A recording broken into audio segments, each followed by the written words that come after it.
પવિત્ર શ્રાવણ માસની અંધારી સાતમ એટલે વદ સાતમના દિવસે સૌભાગ્યવતી સ્ત્રીઓ આ વ્રત કરે છે.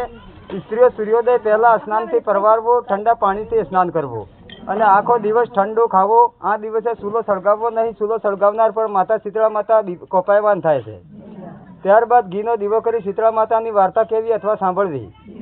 આ વ્રત કરનાર સ્ત્રી પરમ સૌભાગ્યને પામે છે. ધન, ધાન્ય અને સંતાન સમૃદ્ધિની પ્રાપ્તિ થાય છે. ઈશ્વરનગર નામે એક નગર હતું. ગામમાં એક ડોશી અને તેના 2 દીકરાઓ રહેતા હતા અને તેની 2 વહુઓ સાથે રહેતી હતી. મોટી વહુ જબરી કજિયાખોર સરે બધાને ઘરે બેટા અને ઈર્ષ્યાની ભરેલી હતી. આ વાતમાં વાંકું પાડતી હતી. જ્યારે નાની વહુ ઘણી ભલી અને ભોળી હતી. પારકાના દુઃખે દુઃખી થનારી હતી. પવિત્ર શ્રાવણ માસ આવ્યો.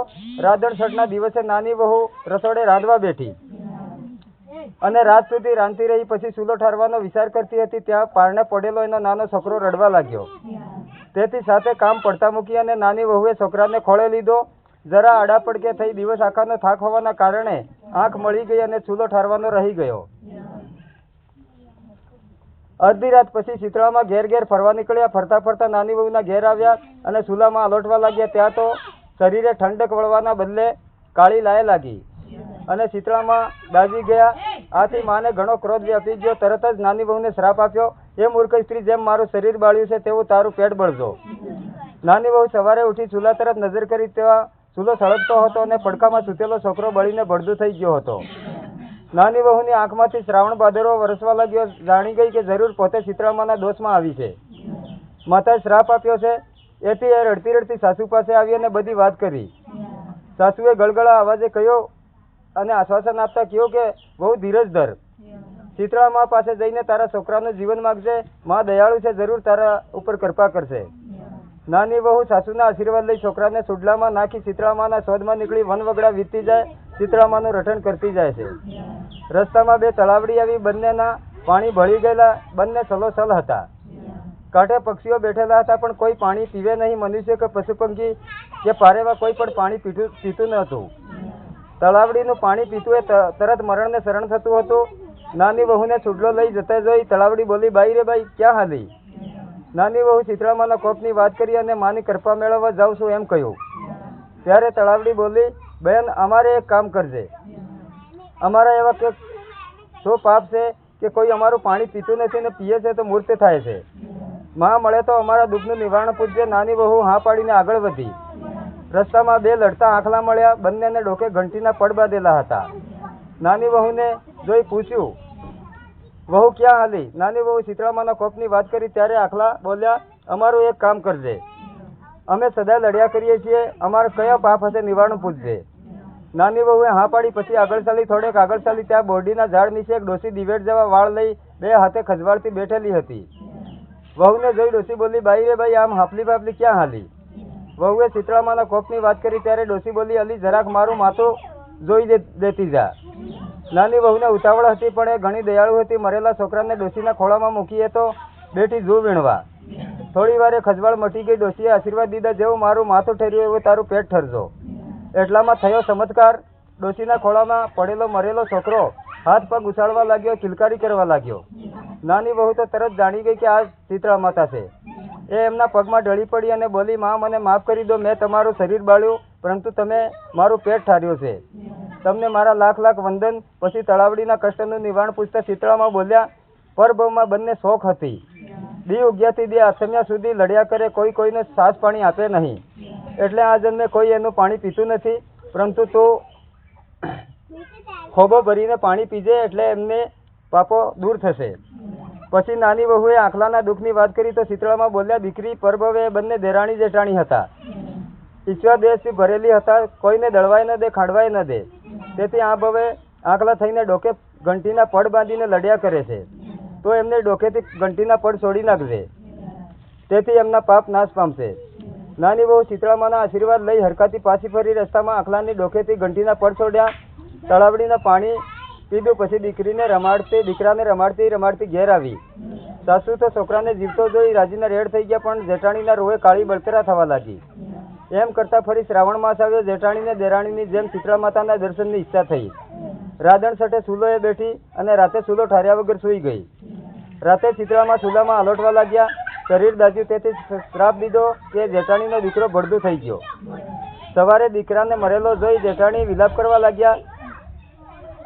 વિલાપ કરવાના બદલે ખુશ થઈ ગયા અને મરેલા દીકરાને સુડલે નાખી શીતળામાને ગોતવા નીકળી ગયા.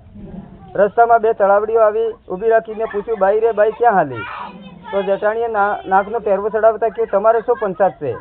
દેખાતું નથી, મારો દીકરો મરી ગયો છે, તેથી શીતળામાને ગોતવા જાઉં છું. અમારું કામ કરી તળાવડીએ પૂછ્યું તો જેઠાણીએ 10 શેરીઓ ડોકો ધૂણાવી ચાલતી પકડી. આગળ જતા આખલા મળ્યા, એને નન્નો સંભળાવી દીધો. આગળ જતા બોરડીના ઝાડ નીચે જીતરાવાળી ડોસી મળી.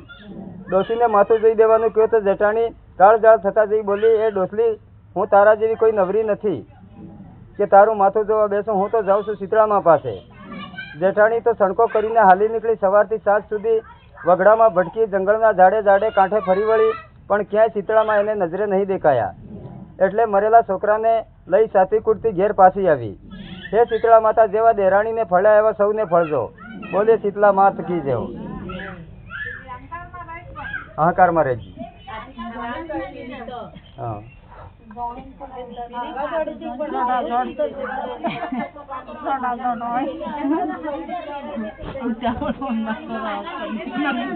પણ પેલી નકલ કીધી કે નકલ કીધી, ત્રીજી કીધું મય મળે એમ થાય.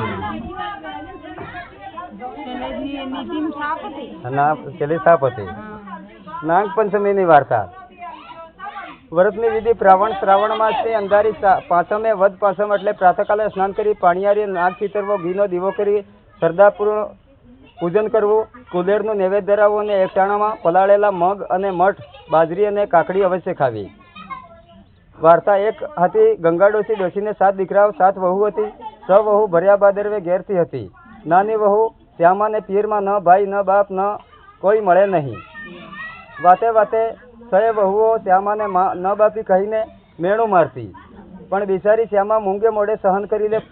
ઘરનું બધું કામ એના માથે, ઢગલો, રોટલા ગળે, વાસણ માજે, ઘાસડો, કપડો ધોતી, તોય પેટ પૂરતું ખાવા ન મળે. ભાદરવો માસ આવ્યો. શ્રાદ્ધના દિવસ આવ્યા. ઘરમાં તપેલું ભરીને ખીર બની. 6 વહુ અને 7મી સાસુ પેટ ભરીને જમ્યા. શ્યામાને ભાળે ન લીધી. બિચારી ગર્ભવતી. શ્યામાને ખીર ખાવાની ઘણી ઈચ્છા થઈ, પણ શું થાય, કામ ખૂટે તો ખાવા બેસે ને.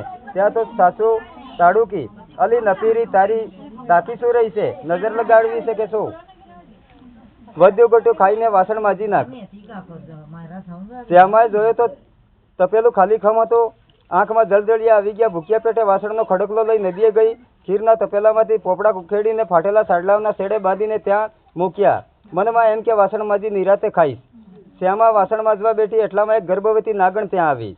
બધાએ પોપડા ખાઈ અને પછી છુપાઈ ગઈ. શ્યામાને વાસણ માજીને જોયું તો પોપડા ન મળે. સંતાયેલી નાગણને એમ કે હમણાં દેશે ગાળ, પણ શ્યામા તો બોલી, હશે મારા જેવી કોઈ દુખિયારી, એનું પેટ ઠરજો.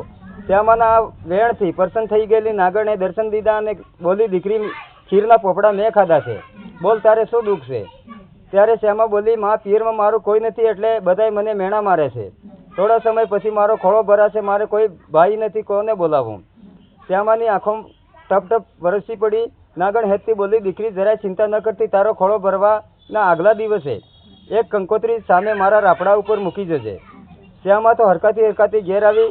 ખોળો ભરવાનો દિવસ આવ્યો ત્યારે 6 વહુ મેણા મારતા બોલી, પિયરમાં તો બધું ઉજળશે, કાળું કૂતરોય સગું નથી ને બિચારીને ખોળો ભરાવો છે. તેના વણીમાં કાકરા દેશે કાકરા. શ્યામાએ મેણાને સહીને સાસુ પાસે કંકોત્રી લખાવી. નાગણના રાપડે મૂકીને મનોમન પ્રાર્થના કરતા ઘેર આવી. ખોળો ભરવાનો સમય થતાં જેઠાણીઓ ટોણા મારતા કહેવા લાગી, અલી, આજે તો પેરામણીમાં સોનાના ઘરેણા મળશે. હમણાં નાની વહુના પિયરના ગાડા આવશે. ત્યાં તો સામે ઘૂઘરમાં ધમકાવા લાગી. શ્યામા દોડીને બહાર આવી. જોયો તો 7 ગાડા આવતા જોયા. પાછળ 2 સાકર સોનાની પેટી ઉપાડીને ચાલ્યા આવે છે. 6 જેઠાણીઓ તો ને આંખ ફાટી ગઈ. ગાડા નજીક આવ્યા અને ગાડામાંથી નાગદેવતા, નાગણ અને નાગકુંવરો ઉતર્યા. જેઠાણી તો કાપો તો લોહી ન નીકળે એવી થઈ ગઈ. ધામધૂમથી શ્યામાનો ખોળો ભરાયો. સોના રૂપાની પેરામણી કરી. હીરા માણેકથી પગલા ભર્યા. બહેનના હીરના ચીર ઓઢાડ્યા. ખોળો ભરાયા પછી નાગણ બોલી, વેવણમાં દીકરીને વિદાય આપો. સુવાવડ પછી 1.25 મહિને જાતે મૂકવા આવીશ. બિચારા સાહુ તો હેપતાઈ જ ગયા હતા. 7 પેઢીમાં આવો વૈભવ જોયો ન હતો. નાગણ શ્યામાને લઈને રાપડા પાસે આવી. ત્યાં પગ મૂકતા જમીન ખસી ગઈ. પગથિયા દેખાયા. આભી બની ગયેલી શ્યામા પગથિયા ઉતરી તો 7 માળનો ભવ્ય મહેલ હતો. બાગ બગીચાઓ ફુવારો જોયા. નાગણ કહેવા લાગી, દીકરી તું સુખ સાયાબીથી રહે, કામકાજ નોકર ચાકર કરશે.